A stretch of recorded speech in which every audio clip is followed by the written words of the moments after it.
सबको नमस्कार। भगवत रावत स्मृति लाइव कार्यक्रम, जिसे मैं लगातार इंस्टेंट कार्यक्रम कह रही हूँ क्योंकि वो है ही इंस्टेंट कार्यक्रम। शुरू हुआ है उसका आज 5वां दिन है और मुझे इतनी खुशी है कि आज इस सेशन में हम कुछ अच्छे लोगों को और जोड़ पाए हैं। हमारी लगातार ये कोशिश रही है कि वो सब लोग जुड़ें जो पिता से जुड़े रहे हैं, जिनके आस-पास ऐसे कोई संस्मरण है या ऐसे कोई याद है, जो उस समय की हमें याद दिलाती है अपने के साथ के साहित्यिक माहौल के बारे में भी हम हमारी मालूमात तो कुछ ज़्यादा बढ़ती है। तो इस कड़ी में हमने आज अनिल जन्मजय जी मास्को से, मनोहर बाटन जी, सुधीर सक्सेना जी और मोहन सगोरिया जी को बुलाया है। क्योंकि इस कार्यक्रम का संचालन सुधीर जी करेंगे, लेकिन मैं बता दूँ कि सुधीर जी हम सब लोगों के बड़े ही परिचित व्यक्ति हैं। हम लोग हर रोज़ हर जगह उनसे रूबरू होते रहते हैं। इन दिनों जो बहुत चर्चित पत्रिका है, जैसे कि एक समय में पुरवार या अन्य पत्रिकाएँ रही हैं, तो साहित्यिक समाज में इस पत्रिका की बड़ी चर्चा रहती है, क्योंकि सब उसको पढ़ना चाहते हैं, अंक आने से पहले उसका इंतज़ार करते हैं। यूँ तो सुधीर जी एक लंबे समय से प्रखर पत्रकार और बहुत अच्छे कवि रहे हैं। हमारे समय के जो महत्वपूर्ण कवियों में से रहे हैं और पत्रकारिता में भी आपने बहुत महत्वपूर्ण काम किए हैं और आप लगातार जो काम करते हैं, वो ज़मीन से जुड़कर काम करते हैं। सचमुच में वहाँ जाकर, वहाँ की चीज़ों को समझ के, देख के, तब आपने अपने अपने पत्रकारिता के काम को लगातार जारी रखा है। आज का ये कार्यक्रम क्योंकि सुधीर जी संचालित करेंगे, वही उसका सम्मान संभालेंगे, तो मैं सुधीर जी को विनम्रतापूर्वक बुला रही हूँ कि वो आएँ और इस कार्यक्रम की करें। नमस्कार, बहुत बहुत धन्यवाद प्रज्ञा जी। स्मृति भगवत रावत की इस 5वीं क्रमिक गोष्ठी में आप सबका स्वागत है।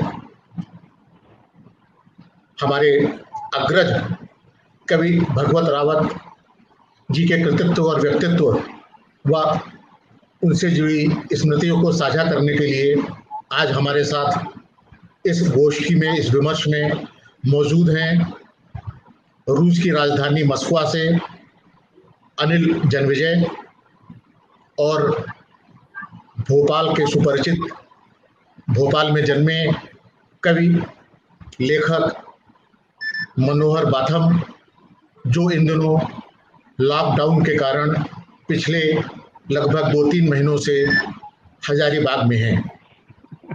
अनिल जन्मजय और मनोहर बाथम दोनों को ही हम कवि रूप में जानते हैं।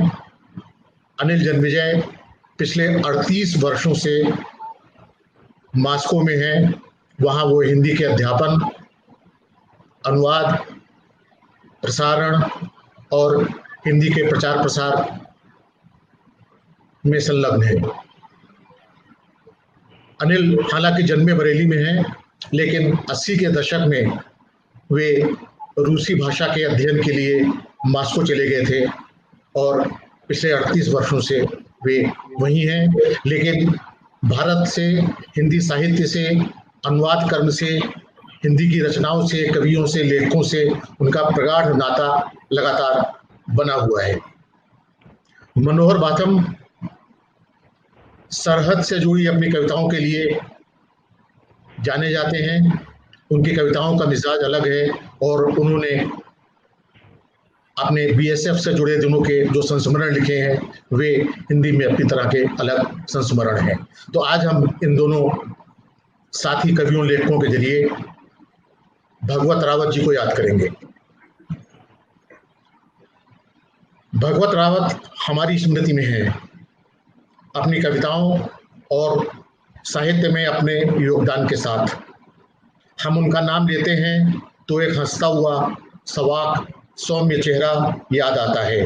एक ऐसी सरल और निश्चल शख्सियत हमारे ज़हन में उभरती है जो ताउम्र कविता में जीती रही।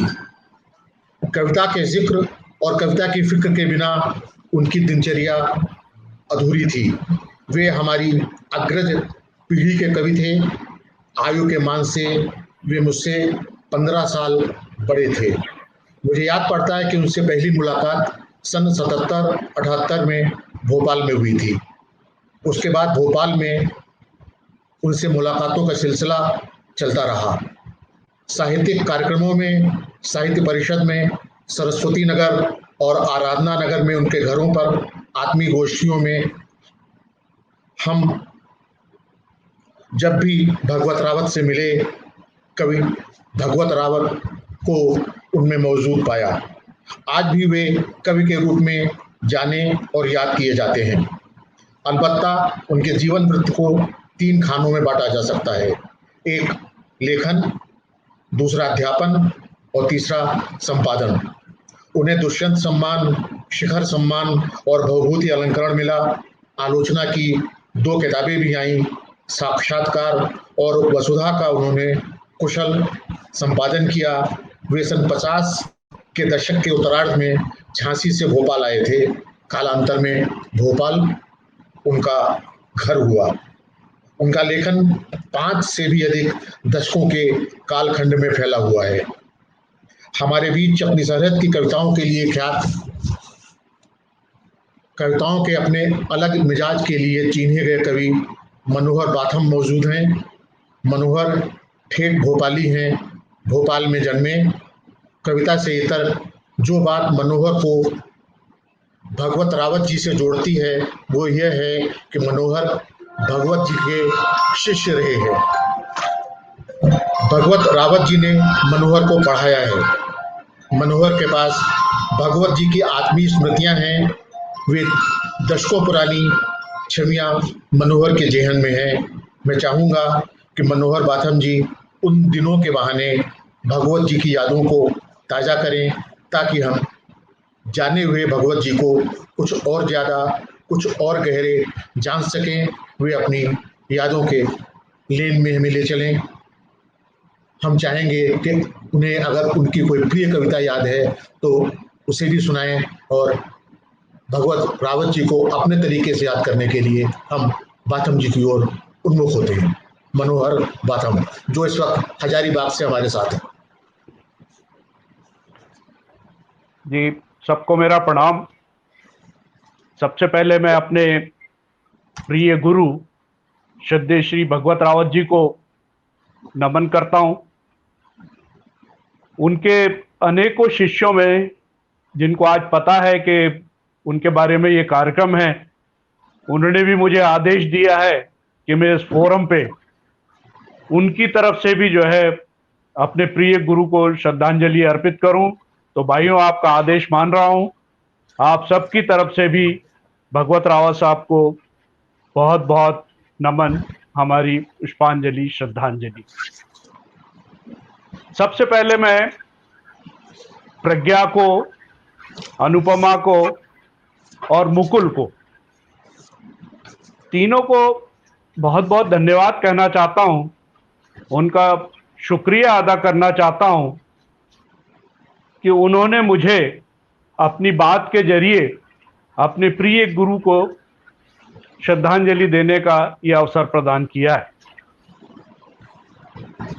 मैं एक छोटी सी नाचीज को इस इतने बड़े मंच पे लाके जो इन लोगों ने मुझे खड़ा किया है, वो अपने आप में इस परिवार से और इन लोगों से मेरे बरसों के रिश्ते नातों को परिभाषित करता है। भगवत रावत साहब की,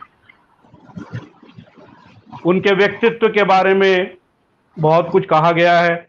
उनके साहित्य के बारे में मैं कुछ कहने में अपने आप को सक्षम नहीं महसूस करता। जैसे कि प्रज्ञा से और अनुपमा से मेरी बात हुई तो मुझे कहा गया कि मैं अपने कुछ बचपन के संस्मरण, जो यादें हैं रावत साहब के साथ में, वो आप सबको शेयर करूं। सन 1965 में भोपाल में एनसीईआरटी का एक कॉलेज खुला, रीजनल कॉलेज ऑफ एजुकेशन।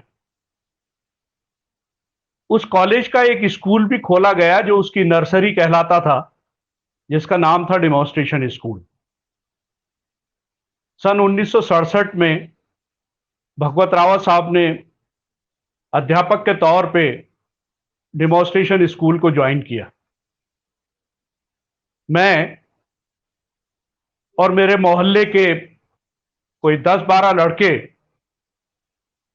उस स्कूल में गए, जो मेरे बड़े मामा के प्रयासों से हुआ। उनका एक विजन था और हम लोग सरकारी स्कूलों में पढ़ते थे।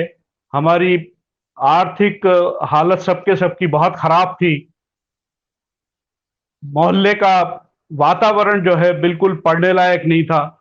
वहां से उठा के एकदम हमको इतने बड़े स्कूल में रख दिया गया। जाहिर है हम लोग बहुत असहज थे और ये 1-1.5 साल जो है असहजता का कैसे कटा, वो शायद जो है मेरा अनुभव ही जानता है। लेकिन इस बीच उस परिदृश्य में रावत साहब आते हैं और कुछ और शिक्षकों को लेके ये बीड़ा उठाते हैं कि इन बच्चों को, जो ये असहज हैं, बहुत सारे स्कूल छोड़ के वापस चले गए, इनको आप किसी को स्कूल नहीं छोड़ने देना है। चाहे वो एक्स्ट्रा क्लासेस के थ्रू हो, मोटिवेशन के थ्रू हो, काउंसलिंग के थ्रू हो, या और कोई भी जो तरीका उनको लगता है कि वो अपनाया जाए। और आप विश्वास मानिए कि 1967 में वो स्कूल के छोड़ने का सिलसिला ही नहीं थमा। हमारी जो एकेडमिक प्रोग्रेस थी, उसमें हमारा ग्राफ ऐसे बढ़ा कि जिसको बताया नहीं जा सकता। मैं आपके साथ में एक उसी समय का, स्कूल के समय का वाकया शेयर करता हूं, क्योंकि बचपन की यादें बड़ी गाढ़ी होती हैं। और जैसा कि सुधीर भाई ने बताया, वो मुस्कुराता हुआ चेहरा, वो बिल्कुल भोली भाली सी एक हंसी, वो क्रीम कलर की रावत साहब की हाफ शर्ट, सब कुछ मेरे जहन में अभी भी बिल्कुल वैसी के वैसी ताजा है। हमारे स्कूल में हाउस सिस्टम हुआ करता था, सदन होते थे। आजकल तो सब होते हैं, लेकिन उस समय शायद कुछ ही स्कूल में ये हुआ करता था। और उन सदन के हाउस मास्टर्स हुआ करते थे। हम 8-10 बच्चों के 3 सदन थे, और इन अध्यापकों की ये जिम्मेदारी थी कि हमारे पेरेंट्स से जाके वो अपने समय में, स्कूल के समय में नहीं, अपने समय में, जैसे आजकल टीचर्स पेरेंट मीटिंग होती है, वैसे नहीं, इस इतवार के दिन, छुट्टी के दिन या स्कूल ऑफ होने के दिन पेरेंट्स के पास में जाएंगे और बच्चों के बारे में उनका फीडबैक देंगे, उनका सजेशन देंगे। उनको भी जो है वो और कोई दिक्कतें आ रही होंगी तो बताएंगे। यही हाउस सिस्टम के तहत हमारा नंबर आया। हमारे मोहल्ले के 8-10 बच्चों का ये डिसाइड हुआ कि रावत साहब और बाकी 2 और शिक्षक वहां पे जाएंगे। अब हमारी समस्या ये थी कि हम सब लोगों के घर कच्चे थे, टूटे फूटे थे।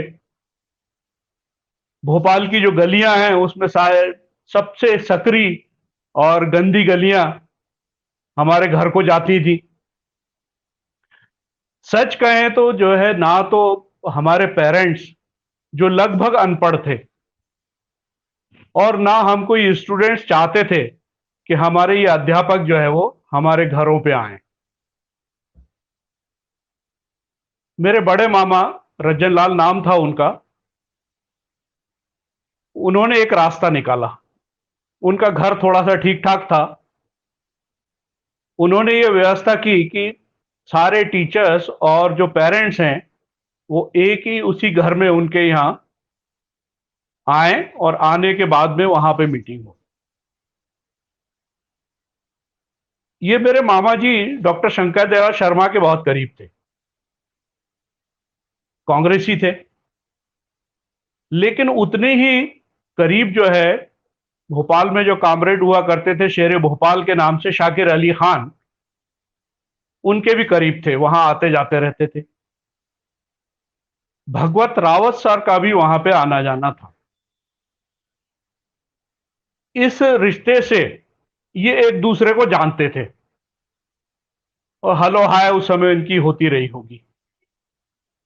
अब एक समस्या तो जो है वो ये दूर हो गई कि मामा के घर पे जो है पेरेंट्स की मीटिंग हो जाना है, लेकिन अगली समस्या थी कि इन गली कूचों में से होते हुए ये लोग टीचर्स कैसे घर पे आएंगे।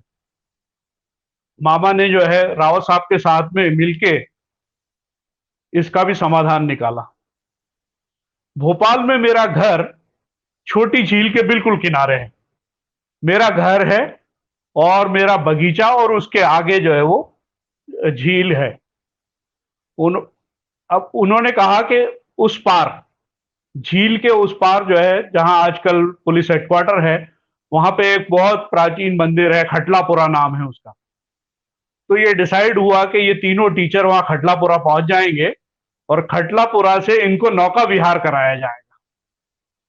नौका विहार छोटी झील में कराएंगे और वो कराने के बाद में मोहल्ले में ले आया जाएगा। सीधा सीधा सा फॉर्मूला ये था कि सारी गलियों को अवॉइड कर दिया जाएगा। यही हुआ, कश्ती वहां पे चली गई। कश्ती जाने के बाद में रावत साहब और दो अन्य शिक्षक जो थे वो इसमें बैठे। मेरे बड़े मामा उनको लेने गए हुए थे। छोटे मामा भी मेरे इसी स्कूल में, सगे मामा रतनलाल बाथम, इसी स्कूल में 11वीं क्लास में पढ़ते थे। वो भी इन लोगों को लेने के लिए गए। कोई 4 साढ़े 4 का वक्त रहा होगा। नौका विहार हुआ। नौका विहार करने के बाद में 15-20 मिनट वहां से और 10-1 मिनट खटलापुरा से उस पार से इस पार आने में भी लगते हैं, ज्यादा फासला नहीं है। कश्ती आ रही थी, हम देख रहे थे। मैं इस पार अपने घर के बगीचे में खड़ा हुआ था, थोड़ा सा कपकपा रहा था, क्या होगा अब। मेरे बाबूजी मेरे साथ में थे, पिताजी। धीरे धीरे जो है वो नाव आई। अब इनको जो है, क्योंकि मेरा घर जो है बिल्कुल झील के किनारे था, नाव से वहीं पे उतरना था। नाव आई, ये लोग उतरे। उतरने के बाद में जो है मैंने पैर छुए। बाबूजी पानी के ग्लास व्लास लेके खड़े हुए थे। उन्होंने सबको पानी पिलाया। पानी पिलाने के बाद में थोड़ी देर जो है बगीचे में रावत साहब घूमे। वहां लगे हुए फूलों की तारीफ करी, सब्जियों को देखा और तुरंत उनकी नजर एक जो है गन्नों पे पड़ी। तो बाबूजी को बोला कि जो है एक गन्ना तोड़ लूं। तो बाबूजी बड़े गन्ना तोड़ने के लिए, उसके पहले वो कुछ करते, रावत साहब ने एक गन्ना चटकाया और उसके 2-3 टुकड़े किए और जो वो बाकी अपने अब साथी अध्यापकों को दिया और देने के बाद में एक छोटा सा टुकड़ा मामा को ही पकड़ा। बगीचे में एक चारपाई पड़ी रहती थी हमारे यहाँ, बाबा की चारपाई थी, टूटी फूटी, वो जो वो रस्सी वाली। उस पे रावत साहब बैठ गए। वहीं पे एक बेंच पड़ी होती थी। उस बेंच पे जो है वो दोनों टीचर भी बैठ गए। बैठने के बाद में सामने बिरला मंदिर के बारे में, एमएलबी कॉलेज बिल्कुल साथ ही लगा हुआ हमारे घर के, उसके बारे में मामा से, मेरे बाबूजी से जो है रावत साहब बातचीत करते रहे।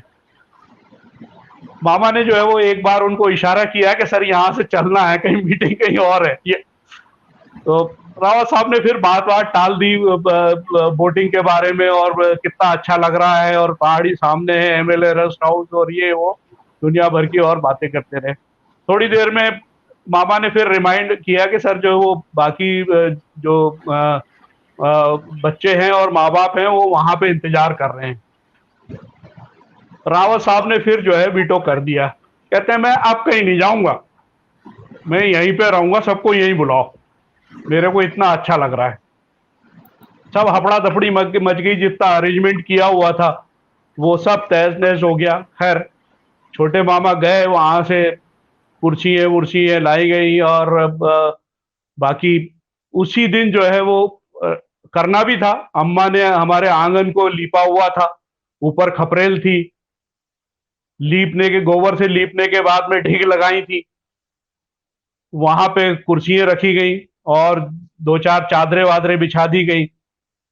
ये वाली बैठने की जगह कम ना पड़े, जो जिस चारपाई पे रावत साहब बैठे हुए थे, इसको भी लाके वहां आंगन के सामने रख दिया गया, जो बगीचे का इधर वाला किनारा था।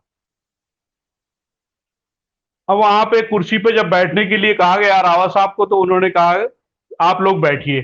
जो महिलाएं थी जो आई हुई थी उनको वहां बैठाया। बहुत संकोच कर रही थी, लेकिन उन्होंने कहा कि बैठिए। ये टीचर्स लोग जो है वो बैठ गए। रावत साहब जो है दोबारा उसी चारपाई पे बैठ गए। नीचे थी चारपाई, ये सब लोग ऊपर थे। सबसे पहले जो जितने और बाकी मेरे अलावा स्टूडेंट्स आए, सबने अपने तीनों गुरुओं के पैर छुए। उसके बाद में पैर छूने के बाद में जो है वो एक एक करके सारों का पेरेंट्स का इंटरव्यू किया गया। महिलाओं ने जो है वो उस समय का जैसे वो था, घूंघट डाला हुआ था, उनको कहा भी गया कि साहब ये तो हटा लीजिए, लेकिन जो वो नहीं मानी।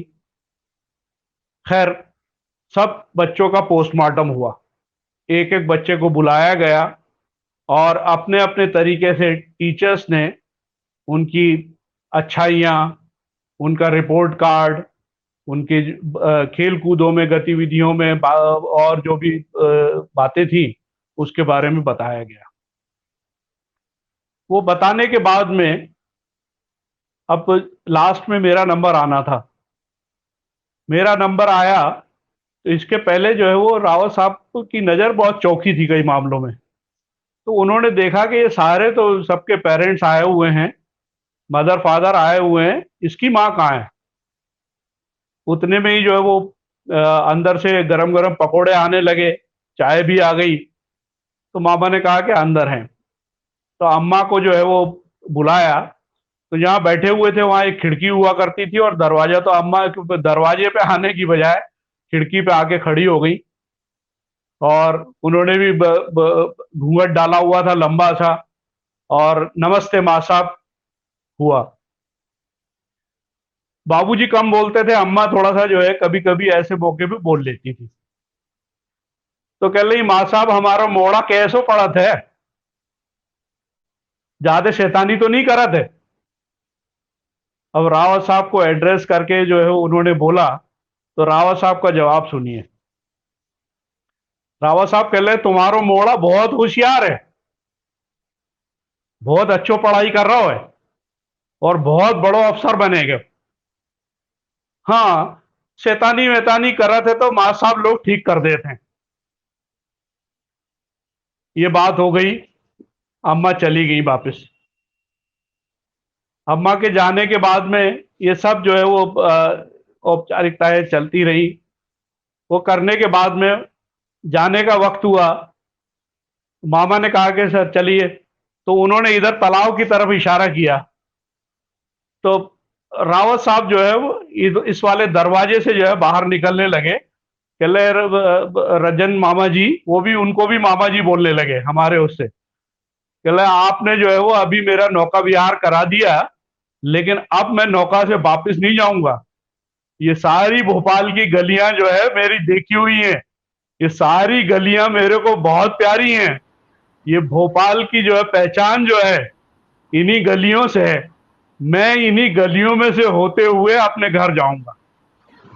तो तब्बा का महल था उस समय, तो वहां पे चौक में जो है वो मेरे ख्याल वहां रहते थे। अगर मेरी याददाश्त ठीक है तो प्रज्ञा बताएगी कि जो है तब्बा मियाँ के महल, तब्बा मियाँ के महल में, हाँ, तो वहां रहा करते थे। वहां से निकले। ये छोटी सी एक जो है वो बात मैंने जानबूझ के इसलिए जो है वो बताई कि उनके व्यक्तित्व के बारे में, उनकी कुछ मिस हो गया शायद, उनके काम करने के तौर तरीके के बारे में, उनके अध्यापन का तरीका ही कुछ अलग था। लोगों से वो 5-7 मिनट में ऐसे घुल मिल जाते थे जैसे कि पता नहीं वो बरसों से जानते हैं। हमारे परिवार के साथ भी उनका पहला पहला इंटरेक्शन था और वो जाते जाते कह गए कि मैं जो हूँ बार बार इस यहाँ पे आना चाहूंगा और इस बगीचे में बैठ के जो है वो टाइम गुजारना चाहूंगा। खैर उसके बाद में वो आए तो बहुत लंबे अरसे बाद में। वो अगला जो है वो टाइम बचेगा तो मैं सुनाऊंगा। ये स्कूल का वाकया था और मैं उन भाग्यशाली शिष्यों में से हूं जिनको रावत साहब ने स्कूल में तो पढ़ा है ही, फिर कॉलेज में भी मैं पढ़ा, जहां से बड़े धुरंधर और साहित्यकार और अफसर निकले। लीलाधर मंडलोई हैं, शरद कोकास हैं, शरद बिल्लोरे हमारे साथ थे जो अब नहीं रहे हैं। तो मैं अपने आप को बहुत किस्मत वाला समझता हूं कि इतना अच्छा, इतना प्यार करने वाला गुरु मेरे को स्कूल में तो मिला ही, फिर कॉलेज में भी मैं उनका आशीर्वाद प्राप्त कर सका। मैं अपनी बात को, उनकी एक कविता है, प्रज्ञा ने कहा, ये सुधीर भाई ने कहा कि याद है, तो याद तो पूरी नहीं है और यहाँ लॉकडाउन में मैं झारखंड में फंसा हुआ हूँ तो मेरे पास में थी नहीं।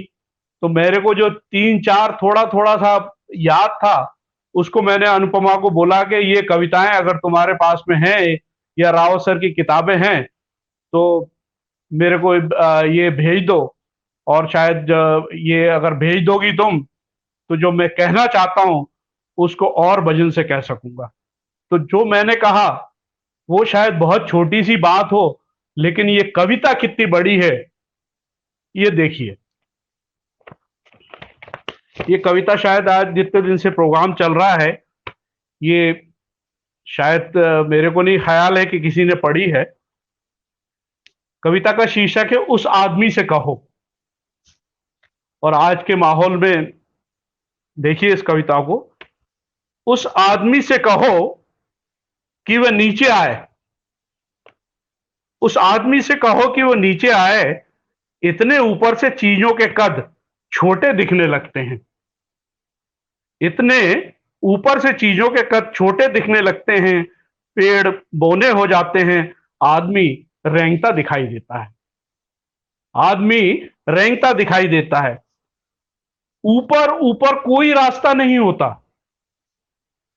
ऊपर ऊपर कोई रास्ता नहीं होता और हवा से हवा तक कहीं पहुंचना नहीं होता। देखिए क्या बात है। और हवा से हवा तक कहीं पहुंचना नहीं होता। कहो उससे, कहो उससे कि बहस में टेबल ठोकते रहने और शब्दों की फिजूल खर्ची के बजाय घरेलू दुनिया में उतरकर, घरेलू दुनिया में उतरकर बच्चों के लिए सही नाप का नेकर सिलवाना जरूरी तैयारी है। सही नाप का निकर सिलवाना जरूरी तैयारी है। उस आदमी से कहो, उस आदमी से कहो कि वे पृथ्वी को देखे पृथ्वी की तरह। उस आदमी से कहो कि वे देखे पृथ्वी को पृथ्वी की तरह, ठोस और विस्तृत। इतने ऊपर से देखते हुए उसे छोटा ना होने दे, उसे छोटा ना होने दे। धन्यवाद। बहुत बहुत धन्यवाद मनोहर बाथम जी। तो ऐसे थे बहुत प्यारे और बहुत अच्छे मास्टर साहब यानी भगवत रावत जी, जो एक बेहतरीन कवि थे और जिन्होंने अपनी कविता में अपने वक्त को, अपने इर्द गिर्द के संसार को, चीज़ों को, प्रवृत्तियों को और घट रही अच्छाइयों और बुराइयों को दर्ज किया था। भगवत रावत जी की खूबी थी कि वे बहुत सरल और सहज थे और उतनी ही सरल और सहज बोधगम्य थी उनकी कविताएं। वे आडंबर और अहंकार से दूर थे। हम उम्रों से उनकी गाढ़ी छनती थी, लेकिन युवा और कम उम्र रचनाकारों की बिरादरी उन्हें पसंद करती थी। वे नए और उदीयमान नवोदित कवियों में इस बेतरह घुल मिल जाते थे, उनसे चीज़ें शेयर करते थे, उनकी कविताएं और जिज्ञासाएं सुनते थे, नयों को प्रोत्साहन देते थे उनकी झिझक दूर करते थे। और मुझे कई ऐसे प्रसंग याद आते हैं जब गोष्ठियों में या समारोहों में उन्होंने नवोदित कवियों का उत्साह बढ़ाया और इस तरह की टिप्स उन्हें दी कि वे मंच पर अपनी कविताओं का साहसपूर्वक पाठ कर सके। प्रतिभाओं को चिन्हने और उन्हें मौका देने का भी उन्होंने लगातार यत्न किया। वे साक्षात्कार और वसुधा इन दो पत्रिकाओं के संपादक रहे। इसमें नए खून को, नई प्रतिभाओं को, नई पौध को उन्होंने तरजीह दी। मुझे याद पड़ता है कि उनके आराधना नगर स्थित घर पर उनसे हीरामन सीरीज की कविताएं मैंने सन 90 के आसपास सुनी थी। बाद में ये सीरीज कविताएं संकलन के रूप में सन 1992 में छप कर आई। उनकी कविताएं पढ़िए, वे अपनी कविताओं का कच्चा माल अपने इर्द गिर्द से उठाते हैं, स्थूल नहीं सूक्ष्म प्रवृत्तियों के साथ। उनकी कविताएं गत्यात्मक संवेदनाओं का संप्रेषण है, सरल और बोधगम्य, वाक विलास से कोसों दूर। दरअसल भगवत रावत डिक्शनरी के नहीं, डिक्शन के कवि हैं। उनकी पसंद बोलचाल की जीवंत भाषा है। उनकी कविताओं में सड़क पार कर रहा बच्चा है तो समुद्र के किनारे का बच्चा भी, और 57 बरस का आदमी भी। उम्र का ये अंतराल अपने छोरों और बीच के वैविध्य के साथ उनकी कविताओं में चटख रंगों में उजागर है। वे ऊंचाई की महत्ता जानते हैं, लेकिन ऐसी ऊंचाई उन्हें पसंद नहीं जहां से नीचे की चीजें छोटी नजर आती हैं। वे अहमन्यता और अहंकारी प्रभुता को आड़े हाथों लेते हैं। यह उनके लिए आश्वस्ति है कि अभी पृथ्वी इतनी छोटी नहीं हुई है कि उनकी मुट्ठी में आ सके। उन्हें अच्छा लगता है कि कुछ चीज़ें अभी भी पकड़ से बाहर हैं। इस तरह भगवत रावत हमारे वक्त और वक्त के मिजाज को अपनी कविता में दर्ज करते हैं। हमारे साथ उपस्थित हैं इस विमर्श में सुपरिचित कवि अनुवादक अनिल जन्मेजय। वे मास्को से जब भी भोपाल आते थे, भगवत रावत जी से मिलना, उनके घर जाना या उनके दफ्तर जाकर उनके साथ बैठना, गुफ्तगू करना, समकालीन कविता पे बातें करना, कविताएं सुनना सुनाना उनकी भोपाल प्रवास का एक स्थायी भाव या हिस्सा हुआ करता था। उनके पास भगवत जी की अनगिनत स्मृतियां हैं। जब हमारी अनिल जन्मेजय, स्वप्निल श्रीवास्तव, उदय प्रकाश आज की कविताएं, मेरा ख्याल सन 78 की बात है, पश्यंती के कविता विशेषांक में छपी थी। उससे एक साल पहले सन 1977 में भगवत जी का पहला कविता संकलन समुद्र के बारे में छपकर आ चुका था और वे समकालीन अग्रणी कवियों की पंक्ति में प्रतिष्ठित हो चुके थे। बाद में दी हुई दुनिया हुआ कुछ इस तरह। सच पूछो तो हमने उनके घर देखे, ऐसी कैसी नींद, कहते हैं कि दिल्ली की है कुछ आबो हवा, और आदि संकलन आए। अनिल जी, आप हमारे अग्रज कवि और कविताओं के बारे में अपने ख्यालात हमसे शेयर करें। उनकी वो कविता जो आपको पसंद हो वो भी सुनाएं। हम चाहेंगे कि आप आज की गोष्ठी में अपने बीते दिनों के बहाने उनकी प्रासंगिकता पर भी थोड़ी बात करें। नमस्कार। मैं कहना चाहूँगा कि भगवत जी से मेरी पहली मुलाकात 1980 में हुई थी, लेकिन इस मुलाकात से पहले ही मेरी मुलाकात उनकी कविताओं से हुई थी।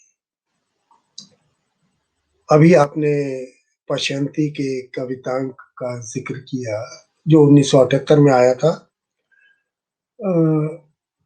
उस कवितांक की तैयारी में मैं भी सहयोगी था, मैंने भी सहयोग किया।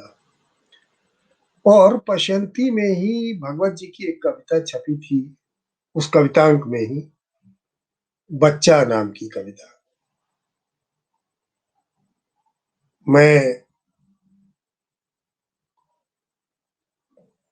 उस अंक के छपने से पहले ही मैंने वो कविता पढ़ी और मैं कविता पढ़कर मुग्ध हो गया। बेहद सहज शब्दों में एकदम एक सहज सी घटना को भगवत जी ने, रावत जी ने ऐसे व्यक्त किया था कि वो अपना एक संपूर्ण प्रभाव पाठक के ऊपर छोड़ती है। मैं उसी कविता से अपनी बात शुरू करना चाहूंगा।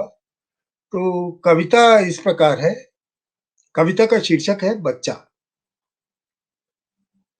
एल्यूमीनियम का वह 2 डिब्बों वाला कटोरदान,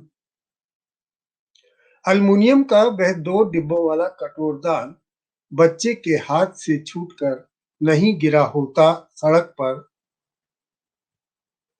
एल्युमिनियम का वह 2 डब्बों वाला कटोरदान बच्चे के हाथ से छूटकर नहीं गिरा होता सड़क पर, तो यह कैसे पता चलता कि उनमें 4 रूखी रोटियों के साथ साथ प्याज की एक गांठ और 2 हरी मिर्चें भी थी।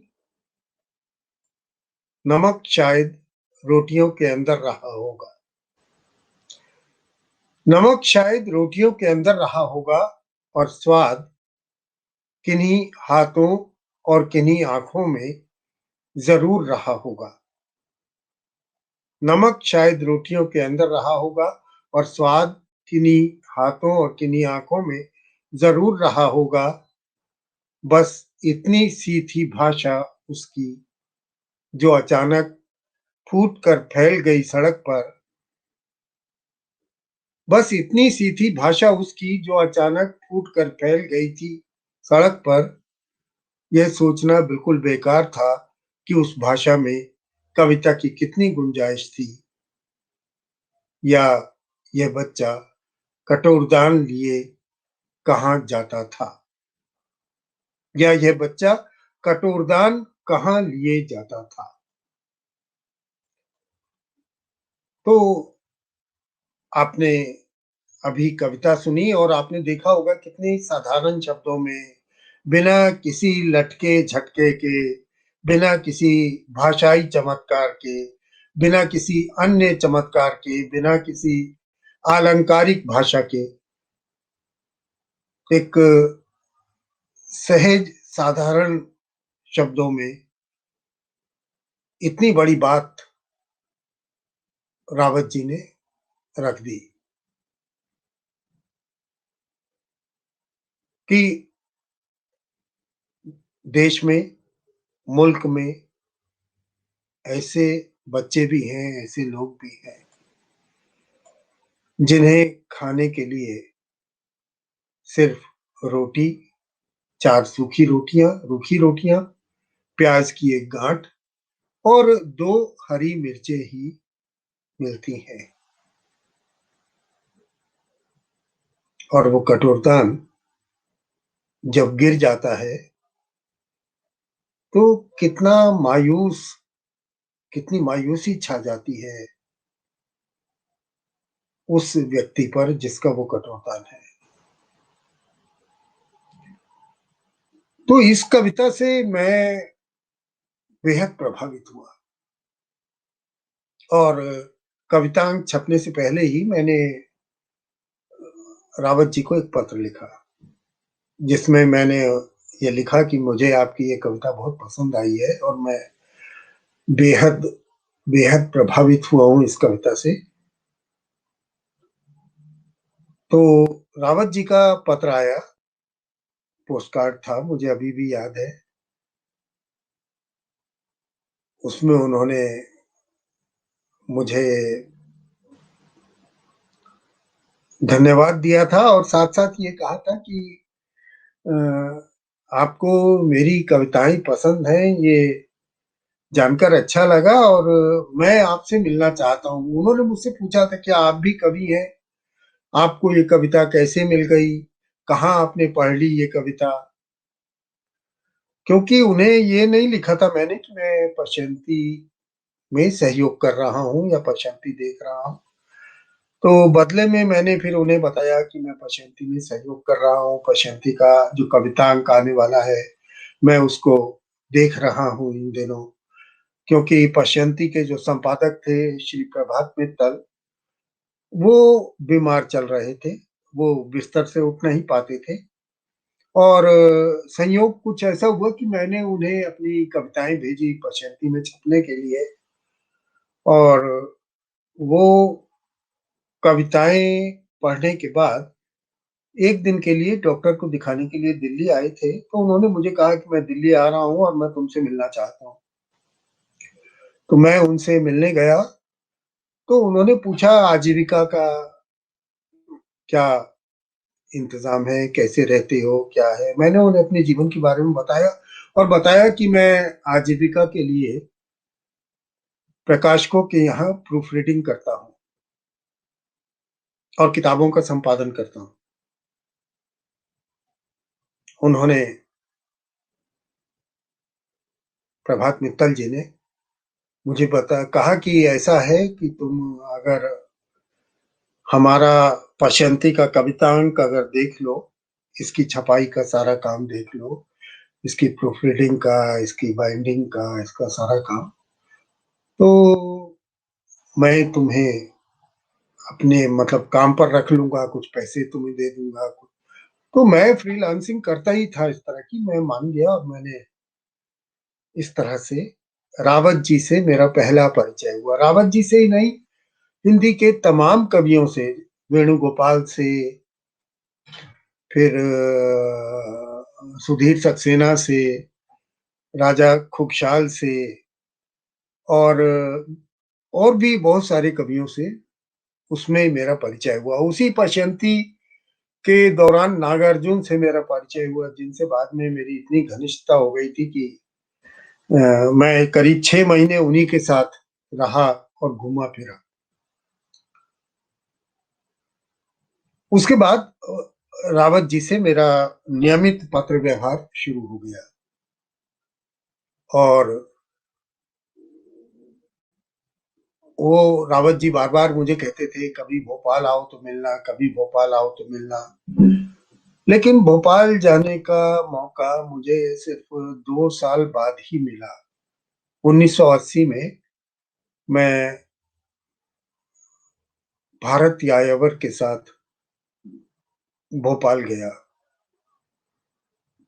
तो वो भी यात्रा बड़ी स्मरणीय सी यात्रा है कि मैं पहले हजारीबाग गया था, हजारीबाग से पटना गए थे, पटना से बनारस, बनारस से इलाहाबाद, इलाहाबाद से जबलपुर, जबलपुर से भोपाल। तो तमाम लेखकों से मिलते हुए वो पहली साहित्यिक यात्रा थी मेरी, जिसमें मैं लेखकों से मिलता हुआ भोपाल पहुँचा। भोपाल में हम किसी को निजी तौर पर सीधे-सीधे नहीं जानते थे, लेकिन राजेश जोशी से गहरी मित्रता हो गई थी। उनसे भी परिचय पशंती के प्रकाशन के दौरान ही हुआ था। तो जाके मैंने और भारत यायावर ने अपना डेरा डाला राजेश जोशी के घर। और राजेश जोशी से सबसे पहला सवाल मैंने यही पूछा कि भगवत रावत कहाँ रहते हैं? राजेश बड़ा आश्चर्यचकित हुए और उन्होंने कहा कि अरे अभी चाय तो पी लो, चाय-वाय पी लो, थोड़ा नहा धो लो, उसके बाद चले जाना। मैंने कहा नहीं, मैं उनसे मिलने जाना चाहता हूँ। तो सवेरे-सवेरे करीब 8 बजे का समय था जब उन्होंने मुझे बताया, यहीं पास में ही रहते हैं, आराधना नगर में रहते थे तब, कि ये बराबर में ही रहते हैं और चले जाओ। तो मैं और भारत यायावर दोनों सुबह 8 बजे उनके घर पहुँचे। यायावर जी के साथ मैं था और जैसे ही हम दोनों ने दरवाज़ा खटखटाया, दरवाज़ा तुरंत खुल गया, वो खुला हुआ ही था, उड़का हुआ था बस। और रावत जी सामने खड़े थे। मैंने उन्हें नमस्ते किया और बताया कि जी मैं अनिल जन्मेजय। अरे, अरे! आओ, आओ, आओ और उन्होंने बिना किसी तकल्लुफ़ के, बिना किसी संकोच के बैठा लिया अपने घर में कि कहीं भी बैठो, जहाँ मर्जी हो बैठो, जैसे मर्जी हो रहो, कहाँ रहो, कहाँ टिके हो। मैंने कहा जी राजेश के यहाँ टिके। अच्छा अच्छा, ठीक है, राजेश के यहाँ फिर तो पास में ही है, फिर तो सुबह शाम यहीं आना, यहीं रहना, मेरे पास ही रहना, और शाम का खाना यहीं हमारे यहाँ खाना। मतलब पहली ही मुलाकात में किसी अनजान व्यक्ति से ऐसे, हालांकि इतने अनजान भी नहीं थे, पत्र व्यवहार तो था ही, फिर भी जो आत्मीयता मुझे भोपाल में उस पहली यात्रा में मिली, वो रावत जी से मिली। राजेश से भी काफी आत्मीयता मिली, ऐसा नहीं है, लेकिन रावत जी तो जैसे पिता के समान या बड़े भाई के समान। असल में प्रोग्राम रावत जी के बारे में है, मैं इसलिए अपने जीवन के बारे में बताना नहीं चाहता, लेकिन मेरा जीवन भी बहुत अभावों में एकदम कटा था। उससे पहले मैं दिल्ली में कुछ साल किसी के यहाँ घरेलू नौकर की नौकरी कर चुका था। उसके अलावा रिक्शा चला चुका था। उसके अलावा एक फोर्जिंग फैक्ट्री में, जहाँ मोटर पार्ट्स बनते थे, वहाँ हैमर, बहुत भारी हथौड़ा नुमा होता है, वो हैमर चला चुका था। तो मुझे बड़ा अच्छा लगा कि कोई व्यक्ति इतनी सहजता से, इतने प्यार से मिल रहा है, और इस सहजता ने ही मेरा मन लूट लिया। मैं हमेशा के लिए उनका हो गया, मैं, वो हमेशा के लिए मेरे हो गए। मेरे ख्याल से अभी यहीं पर बात को विराम देता हूँ, और आगे अगर मौका मिला तो आगे और बातचीत करूंगा उनकी कविता के बारे में, उनके बारे में।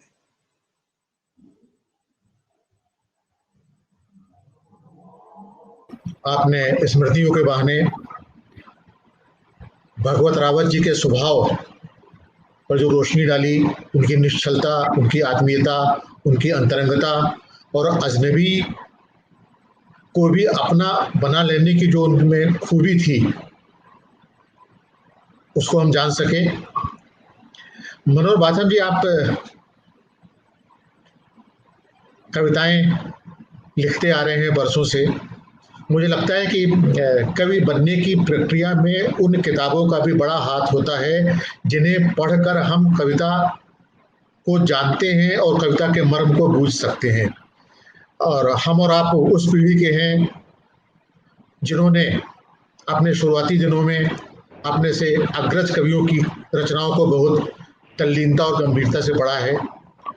मुझे लगता है कि जिस तरह सरल निश्चल भगवत रावत जी थे, उनकी कविताएं भी उतनी ही सरल, आडंबरहीन, अकृत्रिम, नैसर्गिक और प्रकृत थी। वो अलंकृत भाषा का, उलझाव का, दुरूहता का कहीं भी शिकार नहीं है। बहुत बोलचाल की भाषा में अपनी बात कहते हैं। आपने कविता की कुछ पंक्तियां उद्धृत की। मैं बहुत मोटे तौर पे ये जानना चाहूंगा कि भगवत रावत जी की कविताओं को पढ़ते हुए आपने क्या महसूस किया या उनसे क्या सीखा? मनोहर बाथम जी।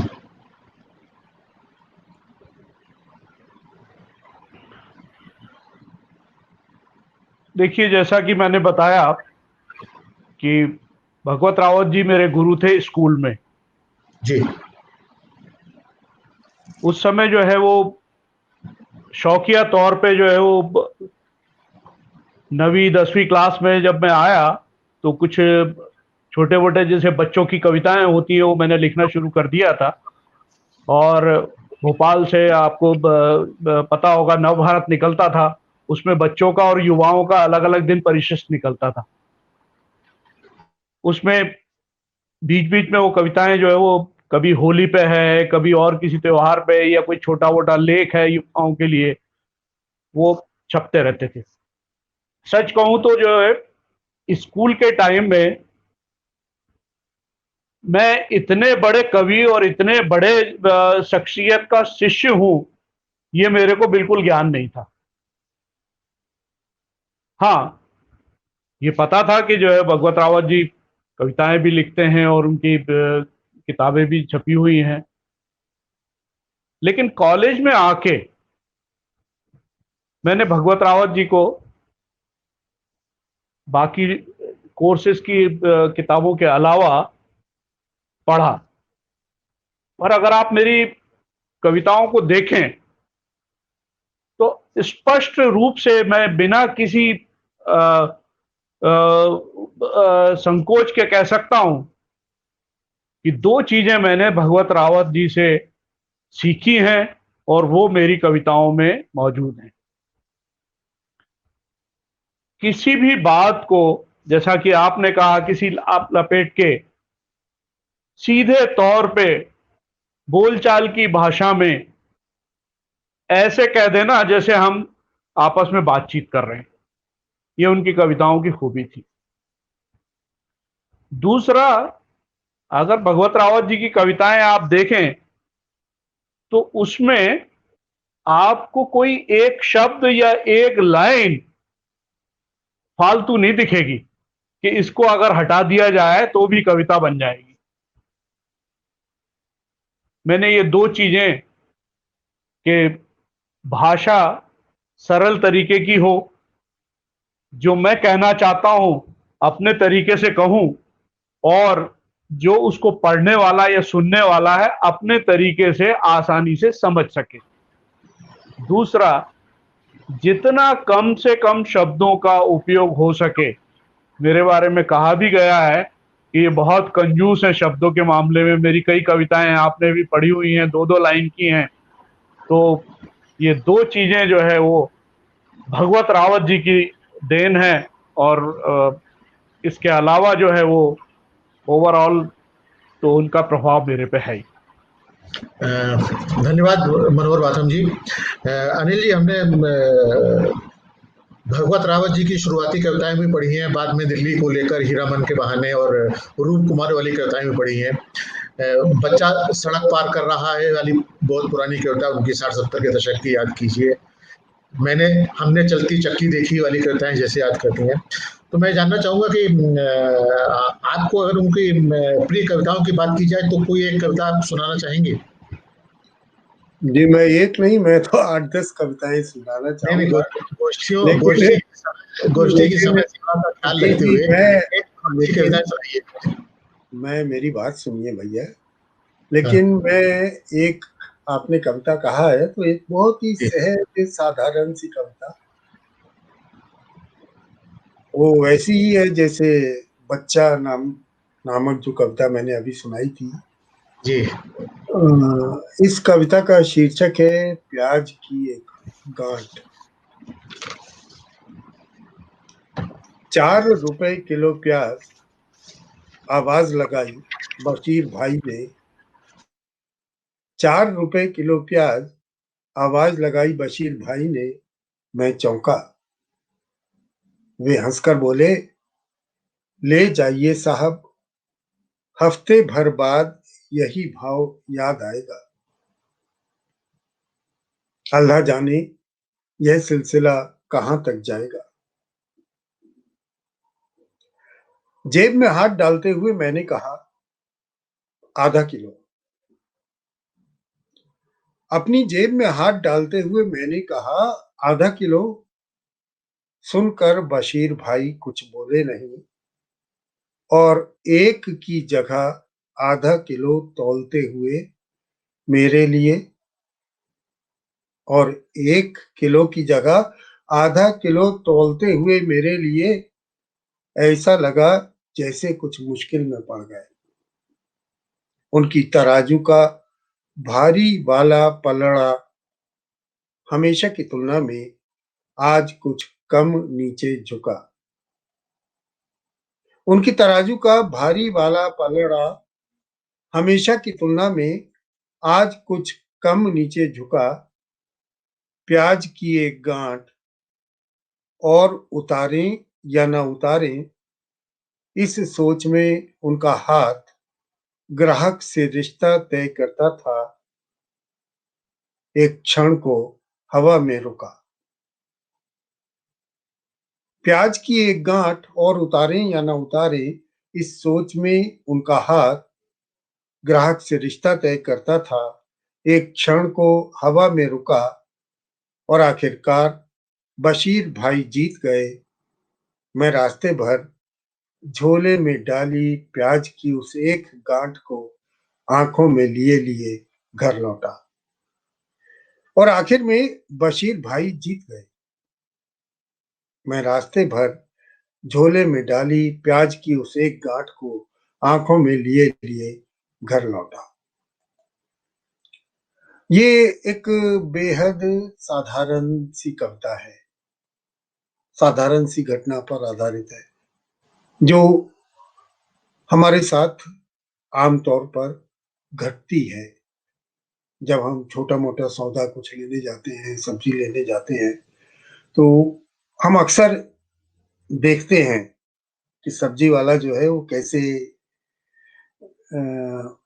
सब्जी तौलते हुए हमेशा ये सोचता है कि निकालूं या नहीं निकालूं, उतारूं या नहीं उतारूं, फालतू जो वजन से थोड़ा सा ज्यादा जो देने की बात है वो दी जाए या नहीं दी जाए। तो प्याज जो है वो इतनी छोटी सी चीज है, इतना सस्ता है, इतनी 4 रुपए किलो है और सबसे कम भाव है। ये भाव पता नहीं आगे मिलेगा या नहीं मिलेगा। उनको आशा थी बशीर भाई को कि कम से कम 1 किलो तो खरीदेंगे ही। लेकिन जो ग्राहक है वो भी इतना इतनी सीमित आमदनी वाला है, इतनी सीमित आमदनी वाला है कि वो 1 किलो प्याज नहीं खरीद सकता है। एकदम निम्न मध्य वर्ग की जो मानसिकता है, जो जीवन है, जो निम्न मध्य वर्ग का वर्ग की हालत है, उस हालत को और जो निम्न वर्ग की हालत है, निम्न वर्ग और निम्न मध्य वर्ग का जो रिश्ता है, उस रिश्ते को ये कविता पूरी तरह से खोल देती है।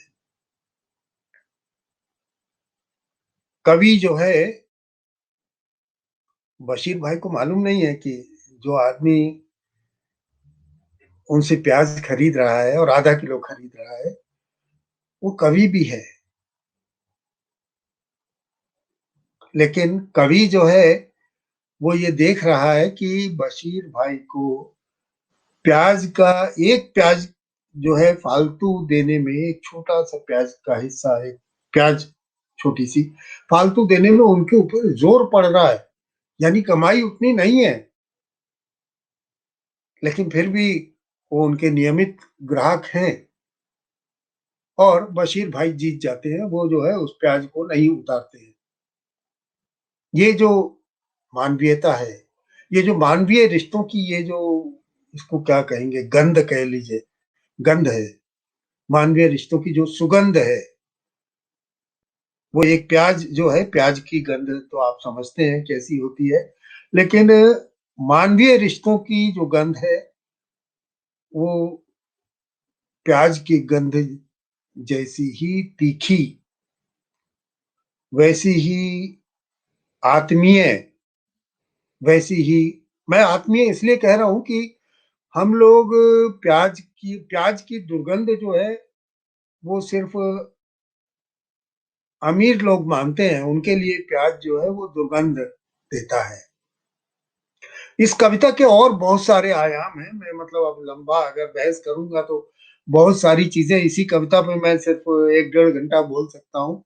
मैं अपने छात्रों को अक्सर ये कविता पढ़ाता हूँ यहाँ पर और उन्हें विस्तार से बताता हूँ कि कविता क्या है और कैसे लिखी गई है और क्या-क्या चीजें इसमें दिखाई गई हैं। यहाँ तो हिंदी के हम पाठक हैं, हमारी भाषा है हिंदी, हम लोग भारत के रहने वाले हैं, इसलिए विस्तार से बहुत बताने की ज़रूरत नहीं है। हम लोग खुद ही इस बात को महसूस कर रहे हैं, समझ रहे हैं कि उस प्याज के माध्यम से सब्जी वाले, निम्न वर्गीय सब्जी वाले और एक निम्न मध्य वर्गीय उसके ग्राहक के बीच में जो रिश्ता व्यक्त अव्यक्त सा जो रिश्ता व्यक्त किया गया है, वो कितना गहरा है और कवि जो है वो उस रिश्ते को महसूस कर रहा है। इसीलिए वो कहता है कि मैं जो हूँ बशीर भाई जीत गए हैं और मैं झोले में डली प्याज की उस एक गांठ को आंखों में लिए लिए घर लौटा। अगर बशीर भाई उतार लेते तो भी मैं कुछ कहता नहीं, लेकिन उन्होंने वो प्याज जो है वो मुझे दे दी। इसी तरह की लगभग सभी कविताएं, लगभग रावत जी की लगभग सभी कविताओं में इस तरह की सहजता, साधारणता और सौम्यता जिसको हम कहते हैं, कविता की सौम्यता। मैं कई बार इस शब्द का इस्तेमाल करता हूँ, हिंदी में लोग समझते नहीं कि कविता की सौम्यता क्या चीज होती है, कविता में क्या होता है सौम्यता। इसी को सौम्यता कहता हूँ मैं, कि जब रिश्ता जो है वो पाठक का और कवि का, वो इन साधारण स्थितियों से बन जाता है आपस में, वो जो है वो कविता की सौम्यता होती है। तो मैंने सबसे पहली बात जो सीखी अपनी कविता में, अपने एक कवि के रूप में रावत जी से, वो ये कि कविता साधारण होनी चाहिए, बहुत साधारण होनी चाहिए। उसमें भाषा बेहद सहज होनी चाहिए, उसमें जबरदस्ती के बिंब नहीं आने चाहिए, उसमें जबरदस्ती के प्रतीक नहीं डालने चाहिए। आप देखिए ना, इसमें कहीं कोई प्रतीक नहीं है, लेकिन वो प्याज की एक गांठ जो है वही बिंब भी है, वही प्रतीक भी है, और वही जो है वो एक गांठ जो है वही अ, पूरी कविता का केंद्र भी है। तो कविता हमेशा ऐसी ही सहज और सरल होनी चाहिए। हमारे आज के जो युवा कवि हैं, हमारे आज के जो एकदम युवा कवि हैं, उनको ये बात सीखनी पड़ेगी।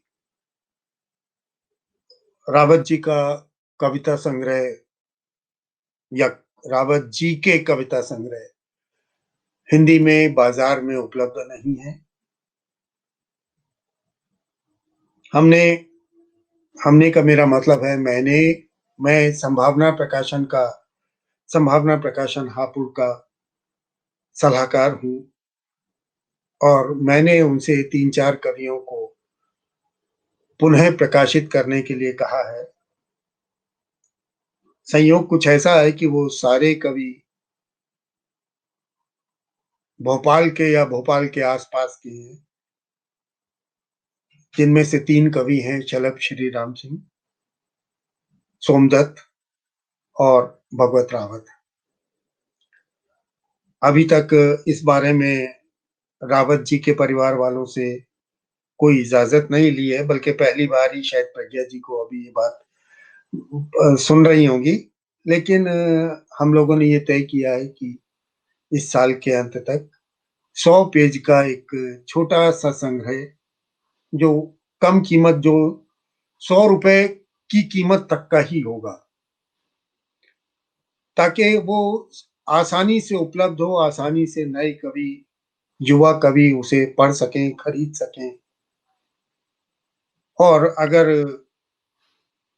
कोई उपहार में देना चाहता है, जैसे कि आजकल बहुत से कवि करते हैं कि 10 कॉपियां खरीद लेते हैं और वो 10 नए युवा कवियों को उपहार में देते हैं, तो उनको उनके ऊपर भी बहुत ज्यादा बोझ नहीं पड़े। और सहज कविताएं, सरल कविताएं रावत जी की और बाकी कवियों की भी सामने आए। तो इस तरह की एक योजना बनाई है हमने, 100-100 रुपए की 25-30 संग्रह, 25-30 उन कवियों के संग्रह छापे जाएंगे जो दोबारा नहीं छप रहे हैं, जिनको कोई पूछ नहीं रहा है, जिनको कोई, क्योंकि परिवार वाले खुद कोशिश करते नहीं है कि उनकी कविताएं सामने आए, और प्रकाशक अपने आप, प्रकाशक इतने अहंकारी हैं, प्रकाशक इतने नासमझ हैं, बल्कि मैं ये कहूँगा कि वो ये समझते नहीं है कि भाई आप प्रकाशक हैं, हिंदी के प्रकाशक हैं, तो जो चीज अनुपलब्ध है वो तो आनी चाहिए ना सामने। जो कवि, जो रचनाकार अनुपलब्ध हैं वो आने चाहिए और बाजार में हमेशा रहने चाहिए। तो ये तय किया है कि कम से कम 25 कवियों के संग्रह ऐसे छापे जाएंगे जो हमेशा बाजार में रहेंगे, कभी भी अनुपलब्ध नहीं होंगे। उन्हीं में पहले 5 जो कवि चुने हैं, उनमें से 3 नाम मैंने अभी आपको बताए हैं। भागवत रावत उनमें से एक है। शुक्रिया। धन्यवाद अनिल जी, आपकी इस योजना के लिए हम सबकी शुभकामनाएं। और आपने जो कविता सुनाई, तो भगवत रावत की ये कविता यह दर्शाती है कि कविता मानवीय मूल्यों और रिश्तों की सुगंध और महत्ता के साथ खड़ी होती है। भगवत रावत जी का कविता संकलन अथ रूप कुमार कथा सन 1993 में छपा था और देश एक राग सन 2009 में। दिल्ली की आबो हवा की कविताएं संकलन की शक्ल में सन 2007 में आई थी। ये कविताएं एक सचेत, जागरूक और निर्भीक कवि की ऐसी कविताएं हैं जिनसे हम अपने सीनियर कवि की पॉलिटिक्स जान सकते हैं, अलबत्ता जो पॉलीमिक्स से लगातार दूर रहा। रूप कुमार विषयक कविताएं श्रृंखला कविताएं हैं। यह 11 कविताएं विविध किरदारों की कविताएं हैं। यहाँ तक कि वहाँ सीता भी है जो छल पूर्वक चुराई जाती है और अग्नि परीक्षा के बाद निर्वासित होती है। भगवत रावत की तमाम कविताएं समय के साथ पिला जाने वाली कविताएं नहीं हैं, बल्कि हमारे समकाल में भी प्रासंगिक हैं और कल भी रहेंगी। कविता में समय की युग युगीन सच की व्याख्या और अभिव्यक्ति भगवत रावत की सामर्थ्य है, कौशल है और महत्ता भी। बच्चा अभी भी सड़क पार कर रहा है, लड़कियां अभी भी कचरा बीन रही हैं, चलती चक्की आज भी देखी जा सकती है। दिल्ली की आबो हवा जग जाहिर है, रूप कुमार कहाँ नहीं है।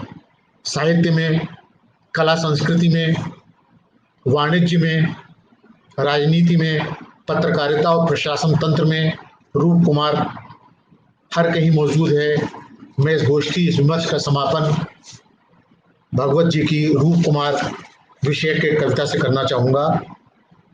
कविता इस तरह है। जब रोम जल रहा था तब रूप कुमार बांसुरी बजा रहा था। जब रोम जल रहा था रूप कुमार बांसुरी बजा रहा था। रूप कुमारों की एक सभा में जब ये कहा रूप कुमार जी ने, तो उपस्थित रूप कुमारों ने तालियों की जगह अपनी अपनी बांसुरी बजाई। सभा के अंत में पारित किया गया एक प्रस्ताव, जिसमें देते हुए रूप कुमार को बधाई कहा गया कि अपने समय से मुंह मोड़कर काल में विचरण करने की जो कला रूप कुमार जी ने बताई, वो तो उसे भी नहीं मालूम थी कि अपने समय से मुंह मोड़कर काल में विचरण करने की जो कला रूप कुमार जी ने बताई, वो तो उसे भी नहीं मालूम थी जो उस समय बांसुरी बजा रहा था जब रोम जल रहा था। जो उस समय बांसुरी बजा रहा था जब रोम जल रहा था। रोम रोम है और नहीं भी। रोम एक नहीं है, रोम अनेक हैं। रूप कुमार एक नहीं अनेक हैं, कहें तो अनगिन। कविता इसी तरह कालजयी होती है।